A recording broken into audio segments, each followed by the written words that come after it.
প্রিয় শ্রোতা বন্ধু, বেদ পাঠশালা অনুষ্ঠানে আপনাকে স্বাগত জানাই। এই অনুষ্ঠানে আমরা বাইবেলের প্রথম বই আদি পুস্তক থেকে শেষ বই প্রকাশিত বাক্য পর্যন্ত ধারাবাহিকভাবে অধ্যয়ন করছি। আর এখন আমরা সেই 12টি ইতিহাস বই যা জিহুশূয়া পুস্তক থেকে শুরু হয়েছিল এবং ঈশ্বরের পুস্তকে শেষ হয়েছে, সেই বইগুলির অধ্যয়ন শেষ করেছি। আমরা এখন পুরাতন নিয়মের কাব্যিক বইগুলি অধ্যয়ন শুরু করব।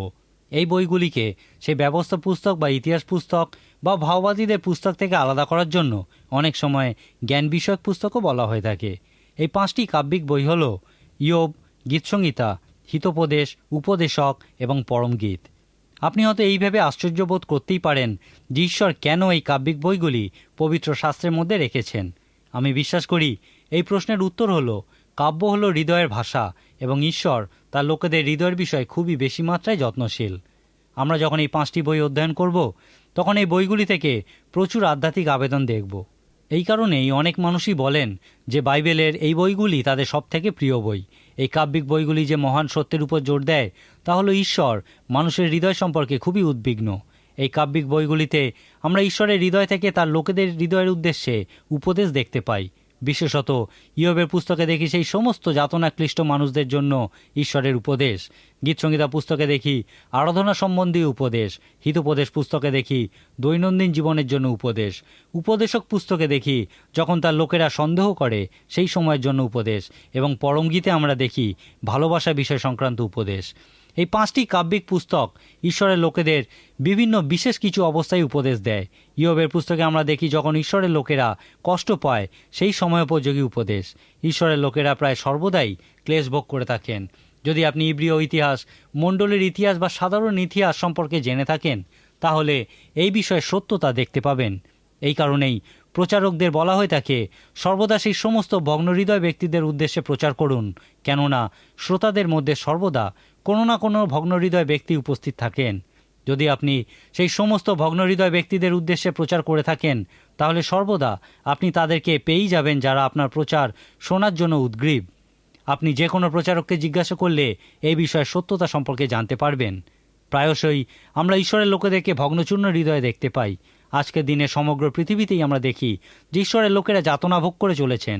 আমরা জানি অনেক মানুষ দ্বিতীয় বিশ্বযুদ্ধ শেষ হওয়ার সময় যীশু খ্রিস্টের জন্য প্রচুর কষ্ট সহ্য করেছেন এবং মৃত্যুবরণ করেছেন। ঠিক এই মুহূর্তেও পৃথিবীর বিভিন্ন প্রান্তে ঈশ্বরের লোকেরা অত্যাচারিত হচ্ছেন। ইয়োবের পুস্তকের মধ্যে দিয়ে ঈশ্বর এই সমস্ত অত্যাচারিত ভগ্নহৃদয় ব্যক্তিদের যে উপদেশ দিয়ে থাকেন তা তাদের পক্ষে বিশেষ মনোগ্রাহী স্বরূপ হয়। গীতসংহিতা পুস্তকের মধ্যে দিয়ে ঈশ্বর তার লোকেদের তারা আরাধনা করার বিষয়ে উপদেশ দিয়েছেন। পুরাতন নিয়মে আমরা ঈশ্বরের যে সমস্ত লোকেদের দেখতে পাই, তারা গীতসংহিতা পুস্তকের গীতগুলির মাধ্যমেই ঈশ্বরের প্রশংসা আরাধনা করত। আজ আপনি সেই গীত পুস্তক খুলুন এবং সুর না জানা থাকলেও গীতগুলির বাক্যগুলিই পড়ুন। এখানে পৃথিবীর সবথেকে সুন্দর কাব্য আপনি আবিষ্কার করবেন। পবিত্র শাস্ত্রে এই সুর না জানা গীতগুলিই হলো সবথেকে সুন্দর অনুপ্রাণিত কাব্য। এই গীতগুলি ঈশ্বর তার লোকেদেরকে দিয়েছেন যেন তারা আরাধনা করতে পারেন। এই জন্য গীতসংহিতা পুস্তককে বলা হয় আরাধনা বিষয়ে ঈশ্বরের উপদেশ। ঈশ্বরের লোকেরা যখন অত্যাচারিত হন, তখন তাদের হৃদয়ে কী চিন্তা থাকে? যখন তারা ঈশ্বরের আরাধনা করেন, তখন তাদের অন্তরে কীরকম চিন্তার উদয় হয়? এই প্রশ্নগুলিরই উত্তর আমরা ইয়োবের পুস্তক এবং গীতসংহিতা পুস্তকে দেখতে পাই। বাইবেলের সবকটি বইয়ের মধ্যে হিতোপদেশ পুস্তকটি হচ্ছে সবথেকে ব্যবহারিক বই। বাইবেল আমাদেরকে বলে যে রাজা সলোমন ছিলেন জ্ঞানীশ্রেষ্ঠ মানুষ। আপনি যখন হিতোপদেশ পুস্তকটি পড়বেন, তখন বুঝতে পারবেন যে রাজা সলোমন কতটা জ্ঞানী ছিলেন। হিতোপদেশ পুস্তকে রাজা সলোমনের লেখা প্রায় 1000টি উপদেশ আছে, কিন্তু হিতোপদেশ পুস্তকের সমস্ত উপদেশই রাজা সলোমন লেখেননি। আরও অনেকের উপদেশ এই পুস্তকে লেখা আছে। হিতোপদেশ পুস্তকের সবকটি উপদেশই ঈশ্বরের লোকেদের দৈনন্দিন জীবনযাপনের উদ্দেশ্যে লেখা, যেন তারা বুঝতে পারে জীবনের ব্যবহারিক ক্ষেত্রে তাদের কীরূপ আচরণ করা উচিত। কোনো একজন বলেছিলেন, যখন আপনি ব্যবসা বাণিজ্য করেন তখন 2টি জিনিস উপার্জন করতে পারেন, টাকা পয়সা এবং অভিজ্ঞতা। এমন অনেক মানুষ আছেন যাদের সঙ্গে ব্যবসা করলে হয়তো আপনি শুধু অভিজ্ঞতাই অর্জন করতে পারবেন এবং তারা শুধু টাকা পয়সা উপার্জন করতে পারবেন, কিন্তু ঈশ্বর চান না যে তার লোকেরা শুধুমাত্র অভিজ্ঞতা অর্জন করুক। সেই জন্য ঈশ্বর আমাদেরকে এই সুন্দর বইটি দিয়েছেন। সেখানে আমরা কাব্যের সাথে সাথে সেই সমস্ত মহামূল্যবান উপদেশ পেয়ে থাকি যা আমাদের দৈনন্দিন ব্যবহারিক জীবনের ক্ষেত্রে বিশেষ সাহায্য করে থাকে। উপদেশক পুস্তকটি সন্দেহবাদীদের কাছে খুবই প্রিয়, কারণ এই উপদেশক পুস্তকে রাজা সলোমনের কিছু মহান উপদেশ আমরা দেখতে পাই, যা তিনি তার জীবনের শেষ সময়ে ইসরায়েল জাতির যুবকদের উদ্দেশ্যে দিয়েছিলেন। এই বইটিতে আমরা দেখি যে প্রচারক সেই যুবকদের উদ্দেশ্যে বলছেন, আমি যা করেছি তোমরা তা করো না। অভিজ্ঞতার মাধ্যমেই যে শুধুমাত্র শিক্ষা লাভ হয় তা নয়, অভিজ্ঞতা শিক্ষা লাভে বিশেষ সাহায্য করে। আমি যা অভিজ্ঞতা সঞ্চয় করেছি তোমাদেরকেও সেই একই অভিজ্ঞতা লাভ করতে হবে তা নয়, আমার অভিজ্ঞতা তোমাদের পক্ষে উপকারী হোক। রাজা সলোমন সেই যুবকদেরকে উপদেশের মধ্যে দিয়ে তার অভিজ্ঞতার কথা বলেছিলেন। তিনি তাদেরকে বলেছিলেন যে কিভাবে তিনি সন্দেহ করেছিলেন এবং জীবনের অর্থ ও উদ্দেশ্য খোঁজার চেষ্টা করেছিলেন। এই জন্যেই উপদেশক একটা মহান বই, কারণ এখানে আমরা দেখতে পাই ঈশ্বরের সেই মহান উপদেশ যা তিনি সেই সমস্ত সন্দেহকারী মানুষদের জন্য দিয়েছেন। সবশেষে আমরা পরমগীত পুস্তকটিতে দেখতে পাই যেন সেখানে কারুর মধুচন্দ্রিমার বিষয়ে বলা হয়েছে।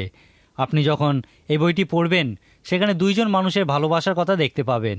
আপনার হয়তো মনে হতে পারে যে পবিত্র শাস্ত্রে এই বিষয়টির কী প্রয়োজনীয়তা আছে। আমি বিশ্বাস করি এই বইটির উদ্দেশ্য হল শারীরিক সম্পর্ক যে একটি পবিত্র সম্পর্ক সেই বিষয়ে জানানো এবং ঈশ্বর যে বিষয়টিকে আশীর্বাদ করেছেন, অভিষিক্ত করেছেন তা দেখানো। ঈশ্বরের দৃষ্টিতে একটি বিবাহিত দম্পতির মধ্যে শারীরিক সম্পর্ক হলো খুবই সুন্দর ও পবিত্র একটি সম্পর্ক। যখন আপনি এই বইটি পড়বেন তখন বুঝতে পারবেন যে ঈশ্বর যখন মানুষকে পুরুষ ও স্ত্রী করে সৃষ্টি করেছিলেন এবং তাদের মধ্যে বৈবাহিক সম্পর্ক স্থাপন করেছিলেন, তখন তার হৃদয়ে কী চিন্তা ছিল। সমগ্র বাইবেল থেকে আমরা একটা বিষয় আবিষ্কার করি যে ঈশ্বর আমাদের হৃদয় সম্পর্কে বিশেষ আগ্রহী। পুরাতন নিয়মের এই অংশে আমরা যখন বিশেষ করে এই আবিষ্কার করি তখন আমাদের নিজেদেরকেই প্রশ্ন করা উচিত, ঈশ্বর যখন আমাদের হৃদয়ের উদ্দেশ্যে কিছু বলেন তখন তিনি আমাদের সত্তার কোন অংশটিকে বিশেষ করে উদ্দেশ্য করে বলেন। উদাহরণস্বরূপ আমরা দেখি হিতোপদেশ পুস্তকের 4 অধ্যায় 23 পদে ঈশ্বর আমাদেরকে কি বলতে চেয়েছেন যখন তিনি বলেছেন, সমস্ত রক্ষণীয় অপেক্ষা তোমার হৃদয় রক্ষা করো, কেননা তাহা হইতে জীবনের উদ্গম হয়। ঈশ্বর এখানে মানব শরীরের কোন অংশের কথা বলেছেন? ঈশ্বর তাকে সমস্ত হৃদয় দিয়ে ভালোবাসতে এবং সমস্ত হৃদয় দিয়ে অন্বেষণ করতে বলার মধ্যে দিয়ে প্রকৃতপক্ষে কি বলতে চান? সমস্ত হৃদয় দিয়ে বিশ্বাস করতে বলার মধ্যে দিয়ে তিনি কি বলতে চান? তোমরা যেখানে তোমাদের ধন সঞ্চয় করে রাখবে তোমাদের হৃদয়ও সেইখানেই থাকবে। যীশুখ্রিস্ট এই কথা বলার মধ্যে দিয়ে কি বুঝাতে চেয়েছিলেন? জিরমীয় ভাওবাদী কি বলতে চেয়েছিলেন যখন তিনি বলেছিলেন, অন্তঃকরণ সর্বাপেক্ষা বঞ্চক, তাহার রোগ অপ্রতিকার্য, কে তাহা জানিতে পারে? রাজা দাউদ ঈশ্বরের কাছে এই প্রার্থনা জানানোর মধ্যে দিয়ে কি বলতে চেয়েছিলেন? হে ঈশ্বর, আমাদের বিশুদ্ধ অন্তঃকরণ সৃষ্টি করো, আমার অন্তরের সুস্থির আত্মাকে নতুন করিয়া দাও।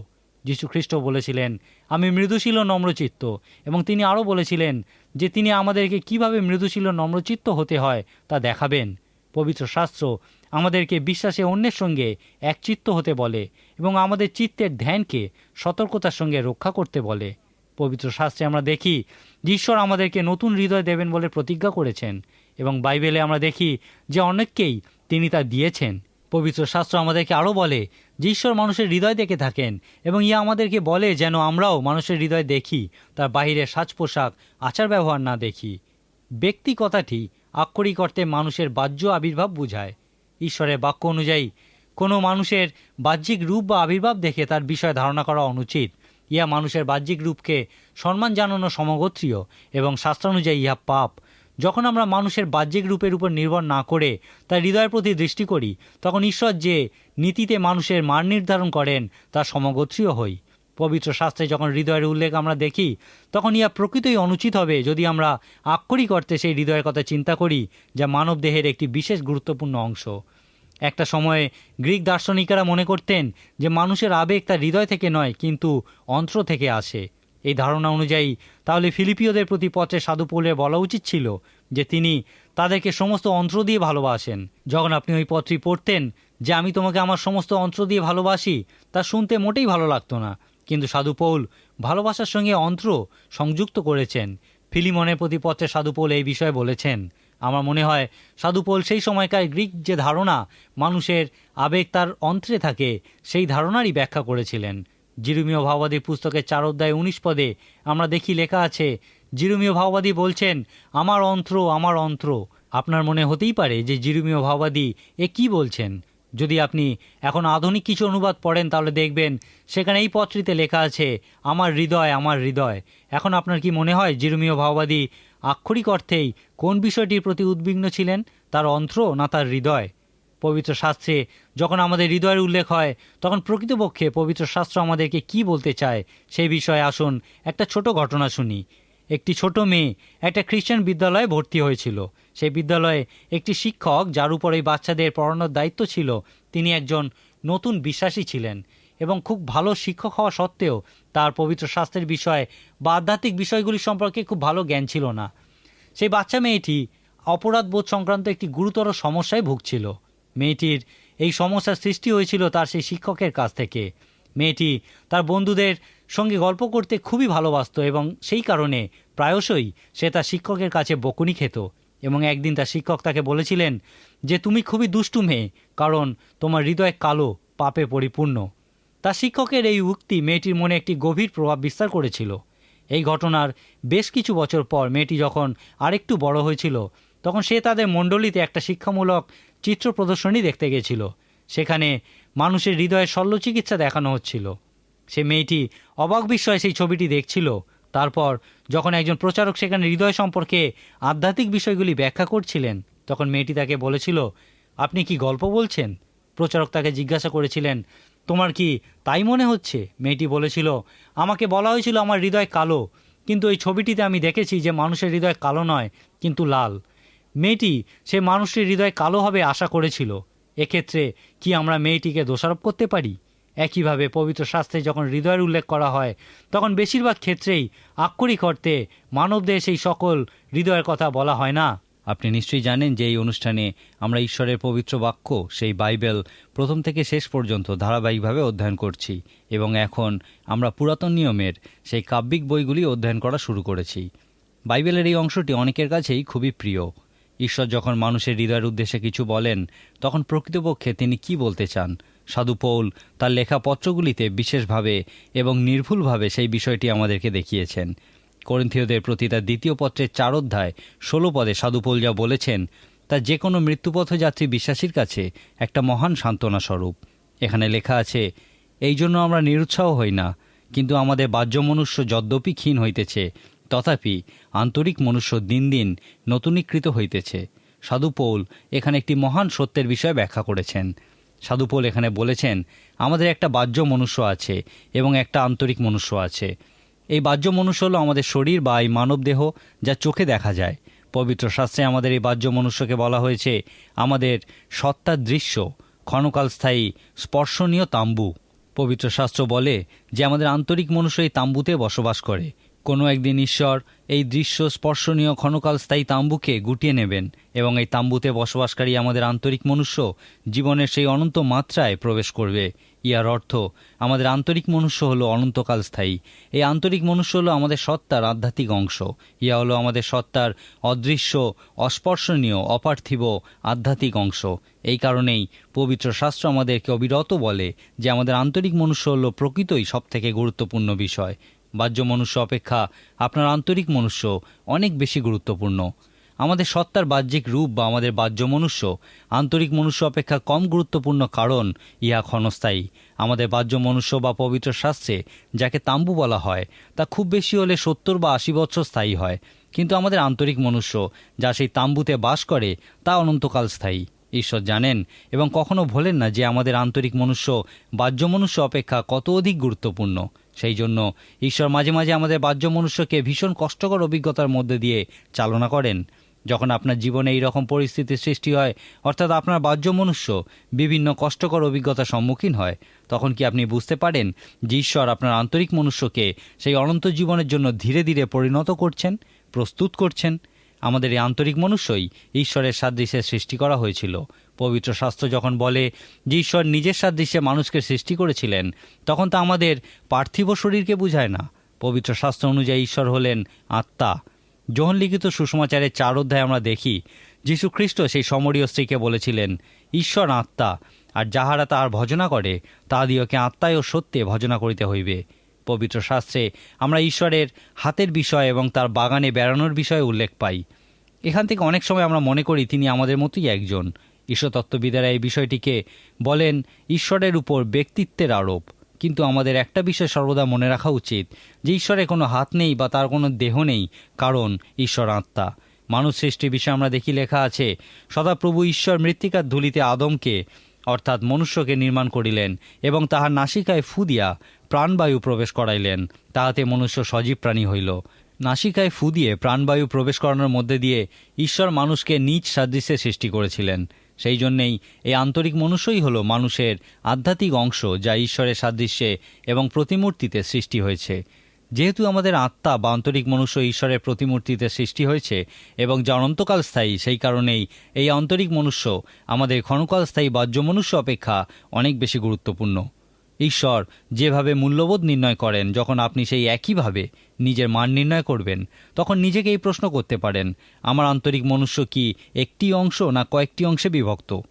অনেক ঈশ্বরতত্ত্ববিদ মনে করেন মানুষ সাধারণভাবে 3টি ভাগে বিভক্ত, অর্থাৎ মানুষের দেহ আছে, প্রাণ আছে এবং আত্মা আছে। কিন্তু অনেকেই এই প্রশ্ন করেন যে মানুষের প্রাণ বলতে কি বোঝায়? মানুষের প্রাণ হচ্ছে একটি আত্মিক বিষয়, সুতরাং মানুষের প্রকৃতপক্ষে 2টি অংশ আছে। কিছু কিছু ঈশ্বরতত্ত্ববিদ মনে করেন যে মানুষের এই দ্বিতীয় অংশ বা আন্তরিক মনুষ্যকে অনেকগুলি ভাগে ভাগ করা যায়। মানুষের এই আন্তরিক মনুষ্যকে আবেগ, মন, ইচ্ছাশক্তি, ব্যক্তিত্ব এবং আরও অনেক ভাগে ভাগ করা যায়। আমি একবার ব্যক্তিত্বের একটা সংজ্ঞা শুনেছিলাম। সংজ্ঞাটি এইরকম: ব্যক্তিত্ব হল রাশিকৃত গুণ বা বৈশিষ্ট্যের সমাবেশ, যাহা একত্রিতভাবে কোনো নির্দিষ্ট দেহ বা চেহারার সম্পূর্ণ সুগন্ধ পরিবেশন করে। ইহা হলো ব্যক্তিত্বের একটি জটিল এবং যথার্থ সংজ্ঞা। আপনার ব্যক্তিত্ব আপনার মধ্যে স্তূপাকার বৈশিষ্ট্য বা গুণাবলীর বাহ্যিক প্রকাশ। কিন্তু আজকের দিনের পৃথিবীতে ইহার অর্থ কী? ব্যক্তিত্বের সুগন্ধ বলতে কি বোঝায়? ব্যক্তিত্ব কোনো মতেই পার্থিব, স্পর্শনীয় বা দৈহিক বিষয় নয়। ব্যক্তিত্ব হলো অপার্থিব এবং অদৃশ্য। ব্যক্তিত্ব হলো একটি আত্মিক বিষয়। সুতরাং এই আন্তরিক মনুষ্যকে যদি 10টি ভাগেও ভাগ করা যায়, প্রত্যেকটি ভাগই হবে আত্মিক। সাধু পৌলের মতানুযায়ী মানুষের 2টি অংশ আছে, একটি হলো বাহ্য মনুষ্য এবং অপরটি হলো আন্তরিক মনুষ্য। এই আন্তরিক মনুষ্যই ঈশ্বরের নিজ প্রতিমূর্তিতে এবং সাদৃশ্যের সৃষ্টি হয়েছে এবং ইহা অনন্তকাল স্থায়ী। সুতরাং আমাদের আশা করা উচিত যে ঈশ্বর এই আন্তরিক মনুষ্যেরই মান নির্ণয় করবেন। আমি আপনাকে আন্তরিক মনুষ্য সম্পর্কে এত কিছু বললাম কারণ বাইবেলের এই 5টি কাব্যিক বই ঈশ্বর মানুষের এই আন্তরিক মনুষ্যের উদ্দেশ্যেই দিয়েছেন। আসুন আমরা পবিত্র শাস্ত্র থেকে মানুষের আন্তরিক মনুষ্য এবং বাহ্য মনুষ্য সম্পর্কে আরও একটা বিষয় লক্ষ্য করি। এই আন্তরিক মনুষ্যই হচ্ছে প্রকৃতপক্ষে আপনার অস্তিত্ব বা প্রকৃত আপনি, এবং আপনার বাহ্য মনুষ্য হচ্ছে শুধুমাত্র একটা বাহন বা উপায় যার মাধ্যমে আপনার প্রকৃত অস্তিত্ব প্রকাশিত হয়। উদাহরণস্বরূপ আমরা দেখি যীশু খ্রিস্ট বলেছিলেন, হৃদয় হইতে যাহা ছাপিয়া ওঠে মুখ তাহাই বলে। অন্যভাবে বলা যায়, কোনো মানুষের মুখের কথা শুনে তার হৃদয়ের চিন্তা সম্পর্কে ধারণা করা যায়। কোনো মানুষের বাহ্য মনুষ্যের আচার, আচরণ, কথা বলা ইত্যাদির মধ্যে দিয়ে তার আন্তরিক মনুষ্যের সম্বন্ধে ধারণা করা যায়। এই জন্যেই পবিত্র শাস্ত্র আমাদেরকে রাজা দাউদের কথার মধ্যে দিয়ে দেখায় যে আমাদের এইভাবে প্রার্থনা করা প্রয়োজন, ঈশ্বর, আমার আন্তরিক মনুষ্যে একটা নতুন সৃষ্টি করো। আমার বাহ্য মনুষ্য যা কিছু প্রকাশ করে আমি তা পছন্দ করি না। যদি না তুমি আমার আন্তরিক মনুষ্যে কোনো অলৌকিক কাজ করো, আমার বাহ্য মনুষ্য যা কিছু প্রকাশ করে সেই সমস্ত বিষয় তোমার গৌরব প্রকাশ করে না। আমি বিশ্বাস করি রাজা দাউদ যীশু খ্রিস্টের মতো একই কথা বলতে চেয়েছিলেন যখন তিনি প্রার্থনা করেছিলেন, হে ঈশ্বর, আমাদের বিশুদ্ধ অন্তঃকরণ সৃষ্টি করো, আমার অন্তরের সুস্থির আত্মাকে নূতন করিয়া দাও। এইভাবেই ঈশ্বরকে খুশি করা সম্ভব। পবিত্র শাস্ত্রে বিভিন্ন জায়গায় আমরা দেখেছি এবং দেখব যে ঈশ্বরের অনুসরণকারীরা এবং যীশু খ্রিস্টের শিষ্যেরা প্রত্যেকেই পরিবর্তিত মানুষ ছিলেন। পবিত্র শাস্ত্র অনুযায়ী বিশ্বাসীরা হলেন এমন মানুষ যারা প্রত্যেকেই তাদের আন্তরিক মনুষ্যে একটা পরিবর্তনের অভিজ্ঞতা অর্জন করেছেন। পবিত্র শাস্ত্র আমাদেরকে আরও বলে যে ঈশ্বরের অনুসরণকারীরা, যীশু খ্রিস্টের শিষ্যেরা এবং বিশ্বাসীরা প্রত্যেকেই অবিরত পরিবর্তিত হচ্ছেন এবং তারা একটা অন্তিম সম্পূর্ণ পরিবর্তনের প্রত্যাশা করছেন। পবিত্র শাস্ত্র হলো খুবই বাস্তববাদী। পবিত্র শাস্ত্রে আমরা প্রায় দেখি যে আমাদের পরিবর্তনের প্রচেষ্টা বিষয়ে মজা করা হয়েছে। এই বিষয়ে আমরা জিরোমীয় ভাওবাদী লেখা পুস্তকের 2:36 দেখি ঈশ্বর জিরোমীয় ভাওবাদীর মধ্যে দিয়ে বলেছিলেন, তুমি আপন পথ পরিবর্তন করতে কেন এত ঘুরিয়া বেড়াও? আবার 13:23 দেখি লেখা আছে, কুশীয় কি আপন ত্বক কিংবা চিতাবাঘ কি আপন চিত্র বিচিত্র পরিবর্তন করতে পারে? তাহা হইলে দুষ্কর্ম অভ্যাস করিয়াছ যে তোমরাও সৎকর্ম করিতে পারিবে। জিরোমীয় ভাওবাদী এখানে এমন চিত্র প্রদর্শন করেছেন যেন ঈশ্বর আমাদের নিজেদেরকে পরিবর্তনের প্রচেষ্টার বিষয়ে মজা করছেন। পবিত্র শাস্ত্রে এই পরিবর্তন কি ইচ্ছাশক্তি জনিত কোনো বিষয় নয় বলে ব্যাখ্যা করা হয়েছে। এই ইচ্ছাশক্তির বিষয়ে একটা সমস্যা হলো প্রায়শই আমাদের ইচ্ছা সকল শক্তিযুক্ত হয় না। সেই জন্যই আমাদের আন্তরিক মনুষ্যে একটা অলৌকিক কিছু ঘটার প্রয়োজন আছে। পবিত্র শাস্ত্র যখন এই পরিবর্তনের বিষয় বলে, তখন ইহা এই বিষয়ে বলে না যে আমরা যেন আমাদের উন্নতির লক্ষ্যে কঠোর পরিশ্রম করি, কিন্তু পবিত্র শাস্ত্র আমাদেরকে কতকগুলি বিশেষ শর্ত পূরণের মধ্যে দিয়ে পরিবর্তিত হওয়ার কথা বলে। ইহা বলে, মনের নূতনীকরণ দ্বারা স্বরূপান্তরিত হও। পবিত্র শাস্ত্র এই পরিবর্তনের বিষয়ে আরও বলে যে আমরা আমাদের নিজেদেরকে পরিবর্তিত করতে পারি না। ইহা আমাদের পক্ষে একটি দুঃসংবাদ। এরপর পবিত্র শাস্ত্র আমাদেরকে সেই শুভ সংবাদ দেয় যে ঈশ্বর আমাদেরকে পরিবর্তিত করতে পারেন। পবিত্র শাস্ত্র কখনোই আমাদেরকে নিজে নিজে পরিবর্তিত হওয়ার কথা বলে না, কিন্তু ঈশ্বরের দ্বারা পরিবর্তনের বিষয়ে জোর দেয়। যখন পবিত্র শাস্ত্র আমাদের আন্তরিক মনুষ্যের পরিবর্তনের কথা বলে, ঈশ্বরের বাক্য সর্বদা এই কথা বলে যে পরিবর্তন সর্বদা ভিতর থেকে আসা উচিত। প্রথমে আন্তরিক মনুষ্য পরিবর্তিত হবে, তারপর সেই পরিবর্তনের প্রভাব তার বাহ্য মনুষ্যে প্রকাশিত হবে। আমরা আমাদের মণ্ডলীগুলিতে প্রায়শই দেখি যেখানে প্রথমেই বাহ্য মনুষ্যের পরিবর্তনের উপর জোর দেওয়া হয়। এখানে বলা হয়, তুমি যীশু খ্রিস্টে বিশ্বাস করেছ, এখন এই বইটি রাখো, এখানে তুমি কি কি করতে পারো এবং কি কি করতে পারো না সেই সমস্ত নিয়মের বিষয় লেখা আছে এবং তোমাকে এইভাবেই চলতে হবে। বাহ্যিক রূপের পরিবর্তনের উপর বেশি জোর দেওয়া হয়। পবিত্র শাস্ত্র আমাদেরকে শিক্ষা দেয় যেন পরিবর্তন প্রথমে আন্তরিক মনুষ্যে আসে, তারপর প্রত্যেকেই সেই পরিবর্তনের ফল বাহ্য মনুষ্যে দেখতে পাবে। ঈশ্বর খুবই আগ্রহের সঙ্গে আমাদের এই আন্তরিক মনুষ্যের পরিবর্তন এবং বাহ্য মনুষ্যে তা ফলের প্রকাশ দেখার আকাঙ্ক্ষা করেন। সেই জন্যে ঈশ্বর আমাদেরকে হৃদয়ের ভাষায় বা কাব্যিক আকারে এই 5টি সুন্দর বই দিয়েছেন। যখন আপনি এই বইগুলি পড়বেন, তখন অনুভব করবেন যেন ঈশ্বর আপনার হৃদয়ে, আপনার আন্তরিক মনুষ্যে পরিবর্তনের জন্য চাপ দিচ্ছেন, যেন আপনি আপনার প্রকৃত সত্তা উপলব্ধি করেন, যেন বিশ্বাসে দৃঢ় হন এবং ঈশ্বর সম্পর্কে খাঁটি অভিজ্ঞতা লাভ করেন। আপনি এই কাব্যিক বইগুলিকে তখন বাইবেলের মধ্যে সবথেকে আধ্যাত্মিক বই রূপে আবিষ্কার করবেন। প্রায় বেশিরভাগ পালকেরাই, বিশেষত যারা যাতনাগ্রস্ত মানুষের সঙ্গে বেশি কাজ করেন, তারা ইয়োবের পুস্তকটি খুবই ভালোবাসেন। এই বইটি সমস্ত যাতনাগ্রস্ত মানুষকে, সমস্যায় জর্জরিত মানুষদের বিশেষ সাহায্য করে থাকে। এই বইটি সমস্ত ভগ্ন হৃদয় মানুষদের কাছে ঈশ্বরের বিশেষ উপদেশ। সেই সমস্ত মানুষ যারা ঈশ্বরকে ভালোবাসেন এবং তার পবিত্র উপস্থিতিতে তারা আরাধনা করতে ভালোবাসেন, তাদের কাছে গীতসংগীতা পুস্তকটি বিশেষ প্রিয়। যদি আপনার বাস্তব জ্ঞানের প্রয়োজন হয়, তাহলে আপনি হিতোপদেশ পুস্তকটি ভালোবাসবেন। যদি আপনি দ্বিধাগ্রস্ত হন যে আপনার জীবনে যা ঘটছে তা আশীর্বাদ স্বরূপ না মনোব্যথা উদ্রেককারী, তাহলে উপদেশক বইটি পড়ুন। এবং পরিশেষে, যদি আপনি ভালোবাসার মহানতা সম্পর্কে আগ্রহী হন, তাহলে পরমগীত পুস্তকটিকে আপনাকে ভালোবাসতেই হবে। আজকে শেষ করার আগে আপনাকে আমি কতকগুলি প্রশ্ন করতে চাই। আপনি কি আপনার আন্তরিক মনুষ্যে কোনো পরিবর্তন অনুভব করছেন? আপনার অন্তঃকরণ কি বিশুদ্ধ হয়েছে? আপনার পরিবর্তন কি ভিতর থেকে এসেছে? যদি আপনার উত্তর না হয়, তাহলে ঈশ্বর আপনার জীবনে এই কাজ করতে চান। আজকেই তার সঙ্গে কথা বলুন। ঈশ্বরের সঙ্গে কথা বলাকে আমরা প্রার্থনা বলে থাকি। রাজা দাউদের মতো প্রার্থনা করুন যেন ঈশ্বর আপনার অন্তঃকরণেও বিশুদ্ধ অন্তঃকরণের সৃষ্টি করেন। আজকের মতো আমার সময় এখানেই শেষ। ঈশ্বর আপনার মঙ্গল করুন।